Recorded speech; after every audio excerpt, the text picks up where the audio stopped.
नमस्कार दोस्तों, mobile winter में आपका स्वागत है। आज के सेशन में हम लेने वाले हैं क्वेश्चंस कोडेड इनइक्वालिटीज़ की। तो चलो बढ़ते हैं। देखिए, मेरी बात ध्यान से सुनिए।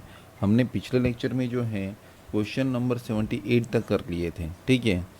तो 79, 80 ये सब आसान ही क्वेश्चन है। आप एक बार घर पे ट्राई कर लीजिए। इवन इफ 81 टू 85 जो है वो भी आप कर सकते हो, ठीक है। बट 81 टू 85 हम थोड़ा सा आज जो है यहाँ पर सॉल्व कर लेते हैं, बिकॉज इसमें जो है कुछ डिफरेंट टाइप के क्वेश्चंस हैं जो कि आपको एग्जामिनेशन में पूछे जाएंगे। तो चलो बढ़ते हैं आज के क्वेश्चन की तरफ। Question number 81 to 85। देखिए, read the information carefully and answer the following questions. Question number 81 जो दिया है वो तो कुछ डिफरेंट दिया है, आपको दिखाई दे रहा होगा। What should come in place of question mark to establish that J is a brother of T in the expression? देखिए, अब यहाँ पर क्या है कि हमें जो है यहाँ पर जो है ब्लड रिलेशनशिप दिए गए हैं, ठीक है। ये पूरे आपको कोडिंग दिए गए हैं यहाँ पर, ठीक है। तो यहाँ पर आपको करना क्या है, यहाँ पर आपको ये जो दिया गया है और यहाँ पर हमें एक परफेक्ट जो है नोटेशन रखना है, जिसकी वजह से जे जो है वो ब्रदर बनेगा किसका, टी का। तो चलो क्वेश्चन सॉल्व करते हैं। जे डिवाइड बाय पी। अब जे डिवाइड बाय पी का मतलब क्या है, यहाँ पर J is a son of P. P percentage H, तो पी परसेंटेज एच यहाँ पर क्या है, P is a mother of H. P is a mother of H बन गया। एच क्वेश्चन मार्क टी हमें मालूम नहीं है क्या है, क्वेश्चन मार्क की जगह पे क्या आएगा। तो यहाँ पर जो है जे जो है क्या होना चाहिए, ब्रदर होना चाहिए किसका, टी का। अब यहाँ पर टी, यहाँ पर एच क्वेश्चन मार्क एच है, sorry H question mark T है, तो टी परसेंटेज एल है। तो टी परसेंटेज एल का मतलब क्या है, T is a mother of, देखिए T is a mother of, यहाँ पर क्या बनेगा, एल बन जाएगा, ठीक है। वन सेकेंड लेते हैं, देखिए ध्यान दीजिए। देखिए, जब हम ये क्वेश्चन ये इक्वेशन में सॉल्व करता हूँ तो साथ साथ में मेरी नज़र यहाँ पर भी होती है, तो ये भी चीज़ें हमें देखनी होती है। तो जे डिवाइड बाय पी, तो J divide by P means क्या है, J is a son of P. P percentage H, P is a mother of H. उसके बाद एच क्वेश्चन मार्क टी ऐसे कैसे रहने दीजिए, टी परसेंटेज एल। तो क्या बोला है, टी परसेंटेज एल क्या बनेगा यहाँ पर, T percentage T is a mother of L, ये बन जाएगा। तो यहाँ पर ये जो बना, यहाँ पर ये जो बना, अब इन दोनों के बीच में क्या रिश्ता होना चाहिए, ताकि जे जो है वो ब्रदर बनेगा टी का। देखिए यहाँ पर जो है एच जो है वो भाई या बहन होना चाहिए, ध्यान दीजिए। एच जो है वो भाई या बहन होना चाहिए टी का। तो जस्ट सिंपल है, यहाँ पर देखिए, यहाँ पर क्या बनेगा मुझे बताइए। अब एच जो है वो भाई या ब्रदर होना चाहिए। तो यहाँ पर आप देखिए, ये जो है यहाँ पर पी दिया गया है और यहाँ पर जे एच दिया गया है। तो एच क्वेश्चन मार्क टी है, ठीक है। तो हम क्या करेंगे मुझे बताइए, कौन सा नोटेशन रखेंगे ताकि हमारा आंसर आ जाए यहाँ पर, बताइए मुझे। तो यहाँ पर जो है हम क्या करेंगे, देखिए ये जो ऑप्शन में दिए हैं ये एक बार लिख देते हैं। यहाँ पर जो है हम कर देंगे मल्टीप्लाई, तो H is a sister of T, H is a sister of T, तो यस इससे हो जाएगा, ठीक है। देखिए एच सिस्टर टी की बन जाएगी, तो जे जो है वो ब्रदर बन जाएगा टी का, यस पहले ऑप्शन से आ रहा है। डिवाइड में क्या हो रहा है, ये रहा जे, देखिए यहाँ पर क्या होगा, H is a son of T, H is a son of T, जो है हालांकि इसमें संभव नहीं होगा, तो डिवाइड में पॉसिबल नहीं होगा। And third one dollar. अब डॉलर में क्या है बताइए, H is a wife of T, तो इसमें भी संभव नहीं होगा, बिकॉज आगे जा रहा है T is a mother of L. तो सिर्फ मल्टीप्लिकेशन से हमारा आंसर आ रहा है, सिर्फ मल्टीप्लिकेशन से आंसर आ रहा है। समझ में आ रहा है आपको। देखिए क्वेश्चंस को बहुत ही आसान तरीके से समझिए, आप इसे कॉम्प्लिकेटेड ना बनाएं। वन सेकेंड में लेता हूँ। देखिए यहाँ पर क्या बोला है, J divide by P, J is a son of P, ठीक है। उसके बाद पी परसेंटेज, पी परसेंटेज का मतलब क्या है, P is a mother of H. अब एच और टी के बीच में क्या है ये नहीं बताया, बट टी जो है वो मदर है किसकी, एल की। तो एच जो है वो ब्रदर होना चाहिए या सिस्टर होना चाहिए टी की, तभी वो जे जो है वो ब्रदर बनेगा, बिकॉज ये दोनों तो, ये तो सिबलिंग्स हुए, तो इसको भी सिबलिंग बनाना है। समझ में आ रहा है। तो यहाँ पर जो है, यहाँ पर सिस्टर बन रहा है। दूसरी चीज़, यहाँ पर मदर होता तो भी चल जाता। तो फर्स्ट ऑप्शन से हमारा आंसर बन रहा है, तो answer will be first. Is it clear, कोई दिक्कत? होप सो आपका क्वेश्चन जो है यहाँ पर क्लियर हो चुका है। चलो क्वेश्चन बढ़ते हैं आगे की तरफ। Question number 82, which of the following expression indicate that M is a daughter of D. M is a daughter of D. देखिए एम को जो है यहाँ पर डॉटर बनाना है, किसका, डी का। तो हम बनाते हैं एम को डॉटर, यानी कि यहाँ पर एम क्या होनी चाहिए, फीमेल होनी चाहिए। Is it clear? तो T into M, T is the sister of M. तो यहाँ पर देखो पहले में नहीं बनेगा, T divide by M, T divide by M, T is the son of M. तो यहाँ पर भी शायद नहीं बनेगा, इसमें जेंडर, इसमें बन सकता है, बिकॉज यहाँ पर जो है D is the father of M and M into, देखो यहाँ पर ये बन रहा है, यहाँ पर ये बन रहा है, और यहाँ पर ये पांचवा भी बन सकता है। तो हमें केवल, अब देखिए मैंने कैसे एलिमिनेट किया, ये लास्ट में दिया गया है, हमने देखा इंटू का मतलब क्या होता है, T is the sister of M. तो यहाँ पर एम का जेंडर डिफाइन नहीं होगा, उसी तरीके से यहाँ पर थर्ड में भी एम का जेंडर डिफाइन नहीं होगा। तो अब मेरे पास second, fourth and fifth option बचा है। तो हम देखते हैं, L is a father of R, L is a father of R, R dollar, R is a wife of D, D plus D is a father of M and M is a sister of T. अब हमें क्या बोला है, M is a daughter of D. हो गया, in which of the following M is the daughter of D. तो देखिए यहाँ पर जल्दी से आंसर आ गया, हमारा सेकंड ऑप्शन में ही आंसर आ गया। देखिए इसको मैंने कैसे एलिमिनेट किया, ये आपको समझ में आया। देखिए in the case of spouse या मदर फादर जब होता है रिलेशन, देखिए यहाँ पर एम इज़ अ डॉटर बोला है, यहाँ पर डॉटर बोला है, तो इसकी वजह से मैंने किया। बट अगर यहाँ पर क्वेश्चन कुछ अलग तरीके से होता तो मुझे पूरा सॉल्व करना पड़ता, कि स्पाउस का बोला होता, ठीक है, या यहाँ पर चाइल्ड का बोला होता कुछ अलग से, ठीक है। तो वैसे केस में हमें इसको पूरा सॉल्व करना पड़ेगा। बट यहाँ पर हमें क्या बोला था, M is a daughter of F, sorry daughter of D. तो यहाँ पर जो है हमने देखा एम जो है वो डॉटर है डी की, टी की। तो यहाँ पर देखिए एम जो है वो फीमेल बन रही थी, और फीमेल जेंडर लेकर हमने सॉल्व कर लिया, आंसर जल्दी से आ गया। होप सो क्लियर है आपको, ठीक है। बढ़ते हैं आगे नेक्स्ट क्वेश्चन की तरफ। क्वेश्चन नंबर 83 क्या कहता है, देख लेते हैं। देखिए क्वेश्चन नंबर 83 जो है, which among the following option is true if expression I plus T percentage J into L divide by के इज डेफिनेटली ट्रू। तो हम क्या करेंगे, चलो इसको फटाफट सॉल्व करते हैं, ठीक है। इसको अब देखो, ये रिलेशन जो है वो सॉल्व करना पड़ेगा आपको, ठीक है। ये रिलेशन जो है आपको सॉल्व करना पड़ेगा फटाफट। देखिए आई प्लस टी, यानी कि I is a father of, sorry I is a father of T, T percentage, T is a mother of J, हो गया। J into J is a sister of L, L divide by L is a son of, L is a son of T. अब देखो ये दोनों मियाँ बीवी होने चाहिए, हस्बैंड वाइफ होंगे, ये दोनों कपल होंगे, ठीक है।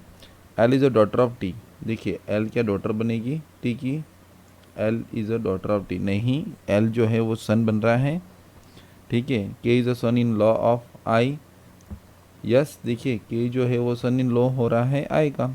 तो यहाँ पर यही ख़त्म हो गया। देखिए अगर आपका ये जो रिलेशन है, ये जो रिलेशन है, ये अगर आपका क्लियर है ना, ये फैमिली ट्री, तो आपके क्वेश्चंस के आंसर फटाफट आ जाएंगे। Is it clear? कोई डाउट है तो मुझे काउंटर क्वेश्चन कर सकते हो आप। देखिए यहाँ पर K is a son in law of I बन जाएगा, आई की बेटी और उसका हस्बैंड, तो के जो है वो सन इन लॉ बनेंगे। देखिए I is grandmother of L, तो ये ग्रैंड फादर है, ये भी गलत है। T is a father of J, T जो है वो फादर है जे के, मदर बनेगी, ये भी गलत है। J is the brother of L, J is the brother of, J sister है। समझ में आ रहा है? तो देखिए एक ही ऑप्शन सही हो रहा है, तो 83 का जो है ऑप्शन नंबर 2 बन जाएगा। होप सो क्लियर है, होप सो आपको ये जो सेशन है वो क्लियर है। ठीक है, कोई दिक्कत? चलो बढ़ते हैं आगे। Question number 84, which of the following expression is true if y is the son of x? Definitely false। y जो है वो सन, y is the son of x, ये गलत है। तो कौन सा जो है ऑप्शन सही है? यानी कि y जो है किसी भी तरीके से सन नहीं बनना चाहिए, सन नहीं होना चाहिए, यानी कि डॉटर बन सकता है? मुझे बताइए। तो देखो यहाँ पर बन रहा है y is the son of x, ये तो गलत हो गया पहला ऑप्शन, ये दूसरा ऑप्शन भी गलत हो गया। समझ में आ रहा है आपको? देखिए हमें क्या बोला है, नीचे दिए गए में से, देखिए मैं थोड़ा सा इसको ड्रैग करके नीचे ले लेता हूँ ताकि क्या है कि समझ में आएगा आपको। नीचे दिए गए में से कौन सा, ये देखो, विच of the following expression is true if y is the son of x। तो y जो है वो किसी भी तरीके से सन नहीं होना चाहिए x का, ये गलत होना चाहिए। तो देखिए y डिवाइड बाय x, मैंने सीधा y को उठाया और यहाँ पर x से साथ कंपेयर किया है, y जो है वो सन है x का, तो ये पहला और दूसरा ऑप्शन गलत हो जाएगा, ये पहला और दूसरा ऑप्शन गलत हो जाएगा। दूसरी बात, क्वेश्चन नंबर 3 की तरफ जाते हैं। अब देखिए यहाँ पर x है और यहाँ पर x है, ये रहा, और y यहाँ पर है। अब हमारे पास जो है वो ये 3 ऑप्शन बचे हैं, तो हमें इसको सॉल्व करने पड़ेंगे। तो चलो सॉल्व करते हैं फटाफट। देखिए पहले 2 ऑप्शन तो प्राइमरी स्टेज पे ही गलत हो गए। x plus x is the father of l into t, l is the sister of t is the sister of y divide by y is the son of w, y is the son of w, हो गया, y is the son of w, ये हो गया आपका। Hope so clear है? तो यहाँ पर क्या हो रहा है, y is the son of x भी हो रहा है, तो थर्ड वाला ऑप्शन भी गलत है। हम फोर्थ पे जाते हैं। समझ में आ रहा है? देखिए यहाँ पर जो है वो w का सन है, बट ये जो है यानी कि ये कपल्स होंगे। Is it clear? तो ये गलत हो जाएगा। तो ऑप्शन फोर्थ पे जाते हैं, w is a wife of x। ठीक है, x plus x is a father of l and l is a father of y and y is a father of t। देखिए ये प्लस का मतलब father ही बनता है। तो यहाँ पर जो है देखिए x जो है, सॉरी y जो है यहाँ पर जो है वो सन नहीं है, ग्रैंड सन है। तो ये फोर्थ ऑप्शन जो है आपका सही है, फोर्थ ऑप्शन जो है आपका सही है। समझ में आ रहा है? हमें क्या बोला है, y जो है वो सन नहीं होना चाहिए x का, तो यहाँ पर हमारा फोर्थ ऑप्शन जो है वो सही बन रहा है। Is it clear? कोई डाउट है तो आप मुझे काउंटर क्वेश्चन कर सकते हैं, कोई डाउट है तो काउंटर क्वेश्चन करके आप मुझे पूछ सकते हैं। देखिए आपको अगर क्वेरीज़ है या डाउट्स है किसी चीज़ में, तो आप हमें पर्सनली बता सकते हैं कि सर हमें इस मटेरियल में ये क्वेश्चन नंबर में डाउट है। फॉर एग्जांपल आपको 1 में डाउट है या 50 में डाउट है, वो क्वेश्चन नंबर आप हमें बताइए। हम एक डाउट क्लियरिंग सेशन रखेंगे, डाउट क्लियरिंग सेशन, जिसमें आपके सभी के सभी क्वेश्चंस के डाउट जो हैं हम क्लियर कर लेंगे। ठीक है, एक साथ ही। देखिए हमारा इनइक्वालिटीज़ का भी डाउट क्लियरिंग बाकी है। ठीक है, आप में से सिर्फ 1 या 2 कैंडिडेट ने ही मुझे क्वेरीज पूछी है, वो भी मैं कवर करने वाला हूँ। तो आप जो है मुझे जल्द से जल्द इनइक्वालिटीज़ की क्वेरीज निकाल के रखिए और वो हमें बताइए, ताकि हम आपके डाउट क्लियरिंग सेशन अरेंज करें। अनदर थिंग, ब्लड रिलेशनशिप में भी हम आपके डाउट क्लियरिंग सेशन रखेंगे। Is it clear? तो होप सो क्लियर है आपको। Next one, question number 85। देखिए क्वेश्चन नंबर 85 जो है, अभी जो है ऐसे क्वेश्चन पूछे आते हैं, तो आपको जो है ये क्वेश्चन मैंने करवा दिया है, आप एक बार देख लीजिए। 81 नंबर का क्वेश्चन था वो जो है वो सेम है। ठीक है, what should come in place of question mark to establish that T is the sister in law of Q. T जो है वो सिस्टर इन लॉ होना चाहिए। तो यहाँ पर कोई आएगा एंड उसका जो स्पाउस जो है वो क्यू यहाँ पर बनेगा। Is it clear? क्यू के स्पाउस की बहन। समझ में आ रहा है? तो क्वेश्चन मार्क की जगह पे कौन आएगा? तो जस्ट सिंपल है, हमें बहुत ही आसानी से हम इसे सॉल्व कर सकते हैं। देखिए ऐसे क्वेश्चन आपके लिए ज़्यादा आसान है इन कंपेयर टू 84। 84 जो है वो टाइम लेगा, ठीक है, 84 जो है वो टाइम कंज्यूमिंग है, जबकि 85 जो है वो ईजीएस्ट है। आपको और कुछ नहीं करना है, ये नोटेशन रख देना है और एक बार ट्राई कर लेना है, सिंपल है। तो देख लेते हैं। आर जो है वो percentage, R is a mother of T, R is a mother of T, T into T is a sister of, देखिए इंटू का मतलब क्या है, सिस्टर है किसकी, पी की। Is it clear? P into Q मालूम नहीं है, क्वेश्चन मार्क है। Q plus V, Q is a father of V, Q is a father of V, हो गया। अब हमें क्या करना है, टी को सिस्टर इन लॉ बनाना है, टी को सिस्टर इन लॉ बनाना है। तो जस्ट सिंपल है, ये दोनों हस्बैंड वाइफ होनी चाहिए, ये मेल है। देखिए क्यू इज़ अ, यहाँ पर Q plus V, Q is a father of V है, समझ में आ रहा है? तो Q is a father of V है, तो यहाँ पर ये क्वेश्चन में क्या होना चाहिए, हस्बैंड वाइफ होना चाहिए। तो देखिए हम डिवाइड को ट्राई कर लेते हैं। तो देखो Q, P is a son of Q, तो यहाँ पर पॉसिबल नहीं होगा, बिकॉज हमें टी को सिस्टर इन लॉ बनाना है और हमें क्या बोला है, टी इंटू, यानी कि T is a sister of P. तो यहाँ के इन दोनों के बीच में हस्बैंड वाइफ का रिलेशन होना चाहिए, ठीक है। उसके बाद अगर हम बात करें परसेंटेज, तो P is a mother of Q, इसमें भी पॉसिबल नहीं होगा। फिर मल्टीप्लाई, सिस्टर में भी पॉसिबल नहीं होगा। डॉलर, अब देखिए डॉलर में क्या हो रहा है, P is the wife of, P is the wife of Q, तो हो गया T is the sister in law of Q. तो देखिए डॉलर में हो रहा है, एंड इनटू में होगा या नहीं होगा मुझे बताइए। देखिए आइदर डॉलर और इनटू दिया है, आइदर डॉलर और इनटू दिया है, तो क्या होगा या नहीं होगा मुझे बताइए आप। इनटू में होगा या नहीं होगा? नहीं होगा ना, बिकॉज देखो T is the sister of P and P is the sister of Q, तो यहाँ पर सिस्टर ही बनेगा। तो अब मैंने आपको पहले ही बताया था कि यहाँ पर क्या होनी चाहिए, ये डबल लाइन होनी चाहिए, यानी कि ये स्पाउस के लिए है, तो यहाँ पर स्पाउस बन ही रहा है। तो ऑप्शन कौन सा बनेगा आपका, ऑप्शन 4 बन जाएगा। Is it clear? ऑप्शन 4 यहाँ पर आपका आंसर बन जाएगा। तो होप सो क्लियर है आप लोगों को। देखिए आपको ये जो क्वेश्चन है थोड़ा सा धीरज और डेडिकेशन के साथ सॉल्व करना है, ठीक है, एंड कोशिश करो कि ये मैक्सिमम से मैक्सिमम क्वेश्चन आप जल्द से जल्द सॉल्व कर पाओ, ठीक है। तो देखिए अब हम आगे बढ़ते हैं। देखिए आगे जो है क्वेश्चन नंबर 86 टू 90, ये बहुत ही महत्वपूर्ण क्वेश्चन है, ठीक है। मैं ये लास्ट जो है 5 क्वेश्चंस आपको नेक्स्ट लेक्चर में सॉल्व करवाने वाला हूँ, ठीक है। तब तक आप क्या कीजिए, 91 टू 100 तक के क्वेश्चन, देखिए मैं आपको स्क्रॉलिंग करके बता रहा हूँ, आप 91 से 100 तक के क्वेश्चन जो है एक बार सॉल्व कर लीजिए, मेरी रिक्वेस्ट है। देखिए ध्यान से सुन लीजिए, 91 टू 100 तक के क्वेश्चंस आप एक बार सॉल्व कर लीजिए, ये आपके लिए ज़्यादा अच्छे हैं, ठीक है। मैं जो हूँ यहाँ पर आपको 86 टू 90 तक के क्वेश्चंस, 5 क्वेश्चंस के लिए एक अलग सेशन लेने वाला हूँ, जो कि आपको हेल्प करेगा क्वेश्चन सॉल्व करने में, ठीक है। 86 टू 90 जो है उसके लिए स्पेशल सेशन लेने वाला हूँ। अब ये क्यों लेने वाला हूँ, ये भी मेरी बात समझिए आप ध्यान से।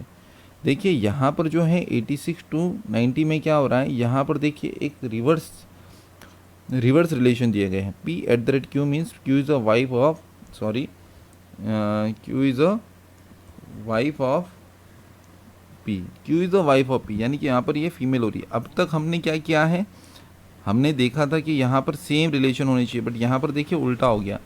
तो ये क्वेश्चन, इसे कॉम्प्लिकेटेड मोड कहते हैं, कॉम्प्लिकेटेड, ठीक है। तो कॉम्प्लिकेटेड क्वेश्चंस को कैसे टैकल करें, ये हम नेक्स्ट लेक्चर में सॉल्व करेंगे। ये 86 टू 90 जो हैं पूरे के पूरे क्वेश्चंस ऐसे हैं, ठीक है। तो इसके लिए हम नेक्स्ट सेशन का इंतज़ार करते हैं।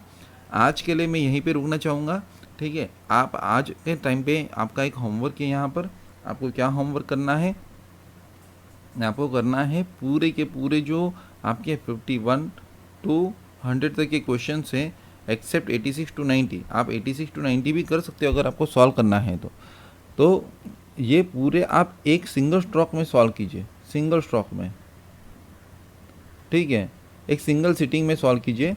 तो क्या होगा, सिंगल सिटिंग में अगर हम सॉल्व करते हैं सिंगल सिटिंग में, तो आपको क्या मिलेगा, एक हेल्प मिलेगी कि आपने ये जो क्वेश्चन जो सॉल्व किए हैं, ये जो क्वेश्चंस आपने ये जो सॉल्व किए हैं, तो ये आपकी टाइम लिमिट इसमें तय हो जाएगी कि आपको अब कितना टाइम लग रहा है। हालांकि आपको कहीं पर भी आंसर मार्क नहीं करना है और ना ही क्वेश्चंस का आंसर आपको याद रखना है। Is it clear? आप क्या कीजिए, पूरे के पूरे 51 to 100 क्वेश्चन सॉल्व कर लीजिए। तो होप सो आपको क्लियर हैं ये पूरे के पूरे क्वेश्चंस। देखिए, आपके डाउट क्लियर होने चाहिए, ये महत्वपूर्ण है मेरे लिए। आप अपने डाउट क्लियर कर लीजिए, ठीक है। देखिए, डाउट सेशन आपके रखने वाला हूँ, तो इसलिए मैं आपको बोल रहा हूँ कि आप पूरे क्वेश्चंस एक बार सॉल्व कर लीजिए। यानी कि क्या होगा कि हमने पिछली दफ़ा 50 तक के क्वेश्चन सॉल्व किए थे, अब हम 100 तक के करेंगे। तो इसमें जितने भी डाउट्स रहेंगे हम क्लियर करेंगे at the end of the chapter. मैं बीच में डाउट नहीं लूँगा। आपको डाउट जो है मार्क करके पर्टिकुलर वीडियो के नीचे डाल देना है, मैं कमेंट सेक्शन में चेक कर लूँगा and then I will just give your doubt session different way से। होप सो आपको क्लियर है, ठीक है। तो गाइज, आज हम यहीं पे रुकते हैं। आप ये जो वीडियो है अगर आपको पसंद आया तो लाइक ज़रूर कीजिएगा और अपने दोस्तों के साथ ये वीडियो जो है ज़रूर शेयर कीजिएगा। Thanks for watching this video.